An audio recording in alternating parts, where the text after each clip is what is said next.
আমরা অনেকেই গুরুদেবের নাম উচ্চারণ করার পূর্বে শিল ব্যবহার করি বা শ্রীপাদ ব্যবহার করি ইত্যাদি শব্দগুলো ব্যবহার করি। যেমন আমরা বলি কৃষ্ণ কৃপা শ্রীমূর্তি শিল অভয়চরণারবিন্দ ভক্তি বেদান্ত স্বামী প্রভুপাদ। মূলত নাম হচ্ছে অভয়চরণারবিন্দ ভক্তি বেদান্ত স্বামী, কিন্তু শাস্ত্রের নির্দেশ হচ্ছে শ্রী গুরুদেবের নাম অলঙ্কার যুক্ত না করে উচ্চারণ করা উচিত নয়।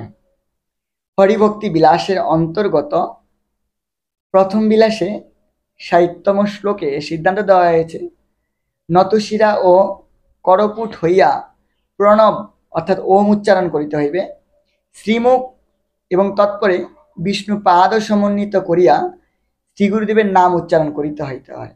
অর্থাৎ ওম শ্রী অমুক বিষ্ণুপাদ এইরূপ বলিবে। অর্থাৎ গুরুদেবের নাম কেবল উচ্চারণ করা উচিত নয়, পূর্বে অলঙ্কার সংযুক্ত করে শ্রীপাদ বা শ্রী, কৃষ্ণ কৃপাশ্রী বা বিষ্ণুপাদ ইত্যাদি বর্ণনা করে গুরুদেবের নাম উচ্চারণ করতে হয়।